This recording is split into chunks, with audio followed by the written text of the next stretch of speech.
Hello friends, అందరికీ నమస్కారం అండి. ఈరోజుటి ముందుగా ఈ రోజుటి వ్లాగ్ ఏంటంటే మా ఊరి అయ్యప్ప స్వామి గుడిలో, అలాగే శివాలయంలో శివస్వాములకు విరుముళ్ళు, అయ్యప్ప స్వామి గుడిలో విరుముళ్ళు అయితే జరుగుతున్నాయండి. అందుకే నేను అక్కడికి వెళ్తున్నాను. అదే మీకు కూడా చూపిస్తున్నాను. ఇక్కడ ఆల్రెడీ నేను వీడియో చేసేటప్పుడే వాయిస్ ఇచ్చాను, కానీ అది మ్యూట్ చేసి వాయిస్ ఇవ్వాల్సి వచ్చింది. ఎందుకనంటే వెనకాలంతా శరణకోశ వస్తుంది, మళ్ళీ దాని నుంచి ఏమైనా క్లైమ్ పడిద్దేమోనన్న భయంతో ఆ సౌండ్ని అయితే మ్యూట్ చేసి, కమ్యూనిటీ గైడ్లైన్స్ కొన్ని ఉంటాయి కదండి, అందుకోసం అయితే దాన్ని అయితే మ్యూట్ చేసి ఇక్కడైతే మళ్ళీ వాయిస్ ఇవ్వాల్సి వచ్చింది. ఎవరైనా కొత్తగా కానీ మన ఛానల్ కానీ చూస్తున్నట్టయితే ప్లీజ్ లైక్ చేయండి, సబ్స్క్రైబ్ చేసి సపోర్ట్ చేయండి. ఎన్నో సరికొత్త వీడియోస్ అయితే మీ ముందుకు వస్తాను. మన వీడియోస్లో ఓన్లీ డైలీ వ్లాగ్సే కదండి, devotional, arts and crafts, jewellery making, ఇంకా నేను ఏదైనా వ్యక్తిని వెళ్ళినప్పుడు ఎక్కడికి వెళ్ళాను ఏంటి అవన్నీ ఫుల్ అప్డేట్ తోటి అయితే మన వీడియోస్లో ఉంటాయండి. ఇంకే ఈరోజు నేను ఎక్కడికి వెళ్తున్నాను, ఇంట్లో వంట అంతా ఏం చేశానో చూసేద్దాం రండి. ముందుగా అయితే మా పెద్ద బాబు కోసం అన్నం వండేసి కర్రీ అయితే చేసి పెట్టేశానండి. ఎందుకంటే బాబుకు రావడానికి కుదరదు, 10th క్లాస్ కాబట్టి, వాడికి స్కూల్లో క్లాసెస్ ఉన్నాయి కాబట్టి వాడికైతే వంట చేసి పెట్టేసి గుడికైతే బయలుదేరుతున్నాను.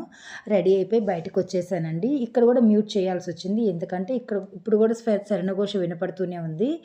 ఇంకా మా బాబాయ్ అయితే పరిగెట్టుకుంటూ వెళ్ళిపోతున్నాడు, కారు వస్తుంది అని చెప్పారు. సిరి వాళ్ళు వచ్చేస్తున్నా అన్నారు. ఇంకా కారు అయితే వచ్చేసిందండి. కారు వచ్చేసాక మేమైతే ఎక్కి కూర్చున్నాము. గుడి దగ్గరికి అయితే వచ్చేసామండి. చాలా అంటే చాలా బాగుంటుందండి బ్లాగు, ఎక్కడ మిస్ చేయకండి. అయ్యప్ప స్వామి ఇరుముళ్ళు, శివస్వామి ఇరుముళ్ళు రెండూ చూపిస్తాను. అయితే మధ్యలో ఒక్క వీడియో అయితే మిస్ చేశానండి. ఏంటంటే పడి పూజ వీడియో అయితే నేను తీయలేకపోయాను. ఆ టైంలో చాలా రష్గా ఉండటం మూలన నేను ముందుకెళ్ళకపోయాను. అందుకని ముందు పక్క అయితే పిల్లలకి కొంచెం ఎంటర్టైన్మెంట్గా కొన్ని బొమ్మలు అయితే పెట్టుంచారు. అలాగే పూలమాలలు ఉన్నాయి. అక్కడి నుంచి పూలు అయితే తీసుకొని లోపలికైతే వచ్చేసామండి.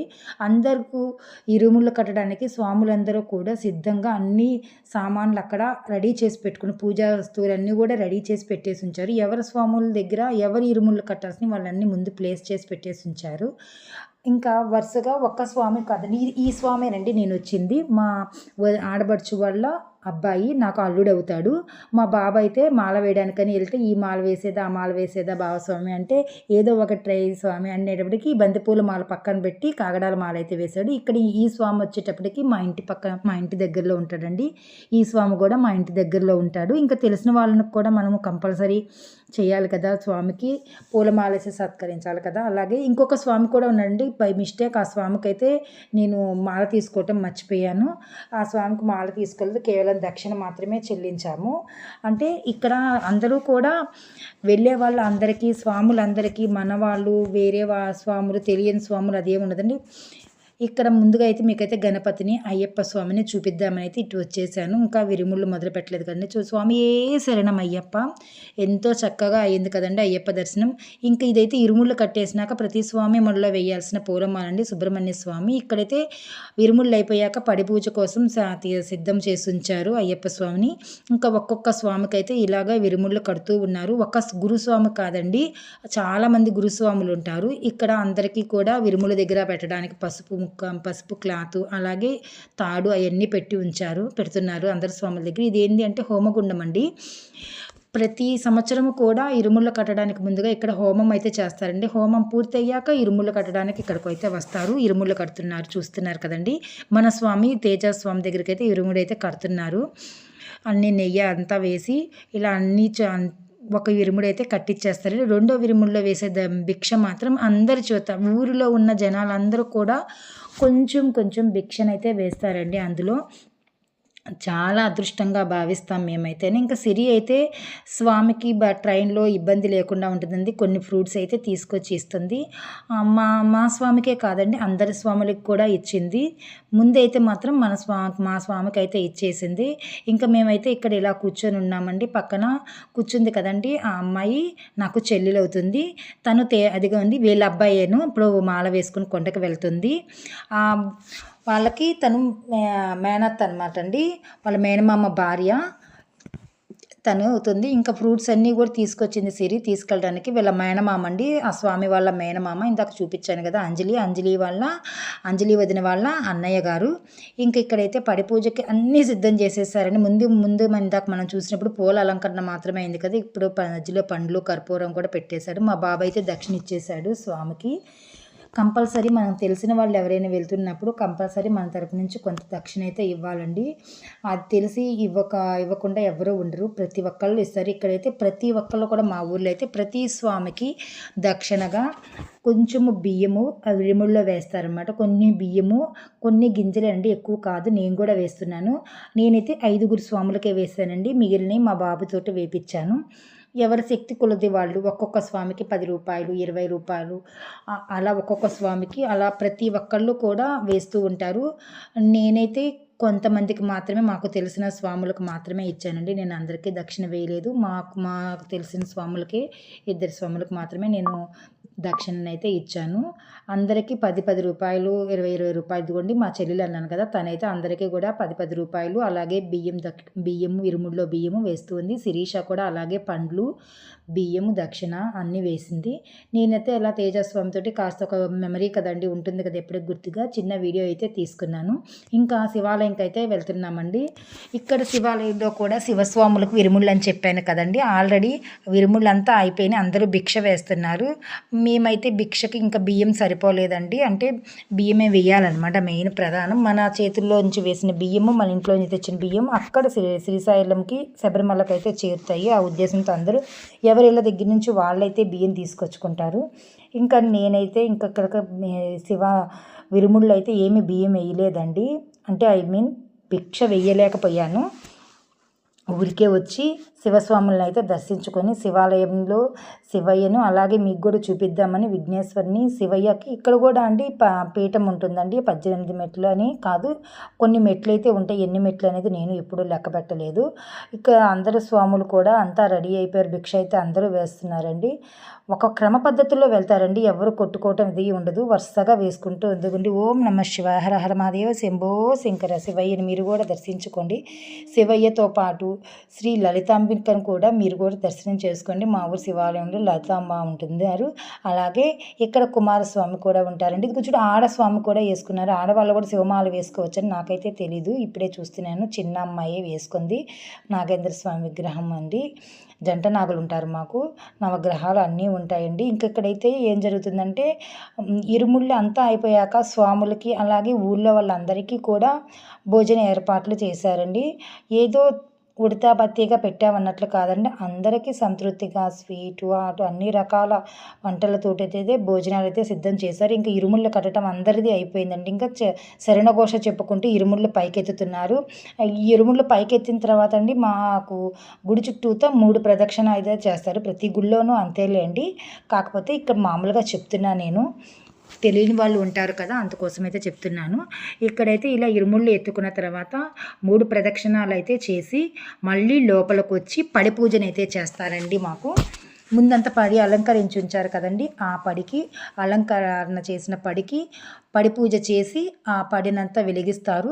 ముందుగా అయితే గురుస్వామి బయటకు వస్తారండి. ఆ గురుస్వామి ఎదురుగా ఒక స్వామి, అంటే నెక్స్ట్ జ్యోతికి వెళ్ళే స్వామి కర్పూరం పట్టుకొని నించొని ఉంటాడు.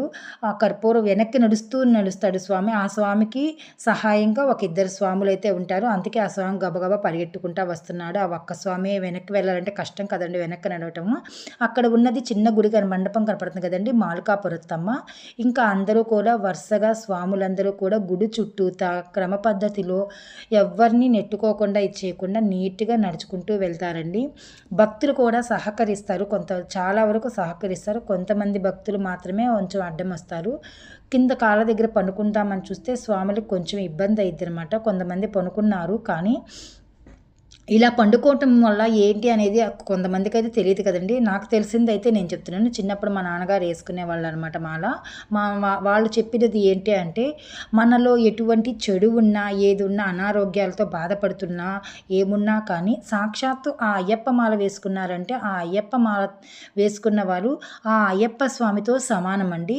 ఆ అయ్యప్ప స్వామి మనల్ని దాటి వెళ్ళటం మూలాన మనలో ఉండే నెగిటివ్ ఎనర్జీ అంతా వెళ్ళిపోతుందని, ఆ అయ్యప్పలో ఉండే పాజిటివ్ ఎనర్జీ ఎంతో కొంత మనకు వచ్చి మనకి మంచి జరుగుతుందని దాని అర్థం. అలా అన్నంత మాత్రాన ఆ అయ్యప్ప స్వాములు దాటం మూలాన వాళ్ళకి చెడు జరిగిద్దని కాదండి. వాళ్ళు ఆ జ్యోతి స్వరూపుడైన ఆ అయ్యప్ప స్వరూపము కాబట్టి మనలో ఎటువంటి చెడు అంటే అనారోగ్యాలతో బాధపడే వాళ్ళందరూ ఉంటారు కదండీ! అదంతా వెళ్ళిపోతుందని ఒక నమ్మకము. ఇంకా 3 ప్రదక్షిణాలు అయిపోయినాయి. విరుములు తీసుకొని లోపలికైతే వచ్చేసి పడి పూజ అయితే జరిగింది. పడి పూజనైతే నేను వీడియో తీయలేకపోయానండి. రష్ ఎక్కువగా ఉండటం మూలాన. ఇంక ఇక్కడికైతే వచ్చాము. భోజనాలు ఏర్పాటు చేశారు కాబట్టి భోంచేద్దామని ఇంకా స్వాములందరూ వరుసగా కూర్చొని ఉన్నారు.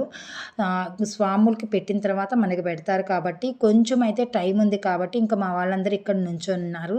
ఇంకా మా బాబాయ్ అయితే అక్కడ అయ్యప్ప స్వామి గుడిలోనే వాటర్ బాటిల్ అయితే మర్చిపోయాడు. తీసుకుందామని అలాగే ప్రశాంతంగా ఉంది, ఖాళీగా ఉన్నది కదా అని చెప్పి ఇక్కడైతే ఒక చిన్న వీడియో అయితే తీసుకున్నాను. ఫోటో అయితే తీసుకున్నానండి. అయ్యప్ప స్వామి చిన్న ఇది ఉత్సవ విగ్రహం అండి. ఇంక ఇక్కడ కాసేపు అయితే కూర్చున్నాను ప్రశాంతంగా మెట్ల మీద. మా బాబు మళ్ళీ బాటిల్ మర్చిపోయానని పైకి వెళ్ళాడు. ఇంకా ఇటు వచ్చామని కొని చూడండి, అన్నదానం అయితే ఇలా జరుగుతుంది. మామూలుగా ఉండదండి, చాలా బాగా చేస్తారు. ఇంక బయట ఒక ఇందాక చూపించాను కదా బొమ్మలు ఉన్నాయన్నీ అని, ఆ బొమ్మల దగ్గరికి అయితే పిల్లలు చూస్తే ఒప్పుకుంటారండి. ఏదో ఒక బొమ్మ కావాలని గొడవ చేస్తారు కదా, మా బాబాయ్ అయితే బొమ్మ చూసేసి ఇంకా అన్ని బొమ్మలు అంటే అది కాదు ఇది తీసుకో అని చెప్పని అన్నాను. ఇంకా స్ప్రింగ్ అయితే తీసుకున్నాడండి. ఇంకా అక్కడే ఓపెన్ చేసి ఆడుతున్నారు. మనం కూడా అంతే కదండి, చిన్నప్పుడు ఏదైనా బొమ్మలు కొత్తగా కనిపించాయంటే అవి తీసుకొని అప్పటికప్పుడు ఓపెన్ చేసి ఆడేయాలని చూస్తాం కదా. నాకైతే ఈ బొమ్మలు అయితే చాలా బాగా నచ్చినాయండి. స్వాంజీ తోటి డ్రెస్ వచ్చింది, చాలా బాగా అనిపించినాయి ఆ బొమ్మలు. నేను తీసుకుందాం అనుకున్నాను కానీ ఈ హడావుడిలో తీసుకోలేదు, కుదరలేదు. ఇంకా స్వాములందరూ కూడా భిక్ష చేసేసి స్నానాలు చేసి రెడీ అవుతున్నారండి. ఎందుకంటే మళ్ళీ దర్శనానికి బయలుదేరాలి కదా. వీళ్ళేంటి ఇక్కడే ముందుగా వెళ్ళిపోతున్నారు అనుకుంటున్నారా? ఇక్కడ మాకు దగ్గరలో ద్వారపూడి అని అయ్యప్ప స్వామి గుడి ఉందండి. ఆంధ్రాలో శబరిమల అంటారు, ఆంధ్రాలో చిన్న శబరిమల అంటారు దీన్ని. ఈ ద్వారకాముడిలో కానీ వెళ్తే ద్వారముడిలో కానీ విరుముడి చెల్లిస్తే సాక్షాత్తు ఆ అయ్యప్ప స్వామికి విరుముడి చెల్లించినట్లు అని నమ్మకము. ఇంకా అందుకని అయితే ఈ స్వాములైతేను చిన్న పాపలు ఉన్నారనమాట. ఇక్కడ పెద్ద గురుస్వామి కూడా ఉన్నారండి. అక్కడ పెద్ద 18 సంవత్సరాల పైన వేసిన గురుస్వామి కూడా ఇక్కడికే వెళ్తున్నారు. అంటే పెద్ద స్వామి అనమాట. ఆరోగ్యం సహకరించాలి కదండి, శబరిమల వెళ్ళాలంటే వెళ్ళలేక. ఇక్కడ ద్వారపూడిలో ఉన్న అయ్యప్ప స్వామి దగ్గరికి అయితే వెళ్ళి ఇరుముడి చెల్లించుకొని వస్తారు. ఇంకా మా గుడిలో స్వాములందరూ కూడా బయలుదేరారండి. ఇలా వెనక్కి నడుచుకుంటూ వచ్చి అక్కడ టెంకాయ కొట్టి అక్కడి నుంచి ఈ స్వామి గారికేనండి, నేనైతే ఇందాక పూలమాల మర్చిపోయాను అన్నాను కదా, ఇప్పుడు ఇటు తిరిగి వెళ్ళారు కదా, ఆ స్వామికి అయితే పూలమాల తేలేదు, నేను మర్చిపోయాను. ఇంకా అందరూ కూడా బయలుదేరి వచ్చేసారు. ఇక్కడ ఈ హనుమంతుడి విగ్రహం దగ్గర ప్రదక్షిణ చేసి ఇక్కడ నుంచి ఇక్కడ ఆగున్న బస్సులో అయితే బయలుదేరి స్వాములు వెళ్తారండి. మేము కూడా కారులో అయితే వచ్చేసాము ఇక్కడికి. ఇంకా ఇక్కడ నుంచి స్వాములైతే యాత్ర మొదలవుతుందండి. ఇక్కడ ముందుగా ఇక్కడ హనుమంతుని గారికి ప్రదక్షిణ చేసి ఇక్కడ టెంకాయ కొట్టి ఇక్కడ నుంచి అయితే బయలుదేరుతారు స్వాములు. శివస్వాములు అలాగే అయ్యప్ప స్వాములు అందరూ కూడా ఇక్కడ నుంచే బయలుదేరుతారు. అందరి వెహికల్స్ ఇక్కడే ఆగున్నాయి. స్వాములందరూ ప్రదక్షిణ చేసి టెంకాయ అయితే కొడుతున్నారు. చాలా అంటే చాలా ప్రశాంతంగా గడిచిందండి ఈరోజు. అంతా డివోషనల్లో ఉన్నామంటే, మనకి దేవుడి దగ్గర ఉన్నామంటే ఒక తెలియని పాజిటివ్నెస్ వస్తుంది కదండి. నాకు కూడా అలాగే అనిపించింది. చాలా హ్యాపీగా అనిపించింది. రోజు ఎలా గడిచింది అన్నట్లు అనిపించింది. ఇదిగోండి మా తేజస్వామిని అయితే బస్ ఎక్కించడానికి అయితే తీసుకొస్తున్నారు. ఇంక ఇక్కడి నుంచి అయితే స్వామి వాళ్ళు మళ్ళీ ఒంగోలు వెళ్ళాలండి. ఒంగోలులో నుంచి ట్రైన్ ఎక్కుతారనమాట. అందరూ స్వాములు అయితే బస్సు ఎక్కేశారు. ఇదిగోండి మా స్వామి కూడా ఎక్కేశాడు బస్సు. ఇంకా అక్కడ కూడా ఇంకా మా పిల్లలు అది చెప్పాను కదండి, వాళ్ళు కూడా ఉన్నారు. వీళ్ళైతే శివస్వాములు అండి, శ్రీశైలం వెళ్ళే స్వాములు. ముందు ఉన్న జీబ్ అయితేను ఇదైతే ఈ బస్సు వాళ్ళందరూ కూడా ఈ స్వామి గురుస్వామి అండి. ఈయన 20 సంవత్సరాల పైమాటేనండి. 20 ఏళ్ళు పైనే 20 ఏళ్ళ పైనుంచే వేసుకుంటున్నాడు ఆయన. ఇప్పటికి వెళ్ళి కూడా 20 సంవత్సరాలు 25 సంవత్సరాల నుంచి వేసుకుంటున్నాడంటండి. ఇంకా ఎక్కువే అయ్యి ఉండొచ్చు, మరి నాకు తక్కువే తెలుసు ఆ స్వామి గారి గురించి. ఇంకా ఆయనైతే మొదటి టెంకాయ అయితే కొట్టి ఎదురు వచ్చి ఆయనైతే ఇంకా మళ్ళీ తిరిగి మళ్ళీ బస్సు ఎక్కుతున్నారండి. ఈ స్వామిని బుజ్జయ్య స్వామి అంటారు. ఈయనే పెద్ద గురువు గారు. ఇంక ఇంతేనండి ఈరోజు వ్లాగ్. నచ్చిందా? నచ్చితే ప్లీజ్ లైక్ చేయండి, సబ్స్క్రైబ్ చేసి సపోర్ట్ చేయండి. స్వామి శరణమయ్యప్ప.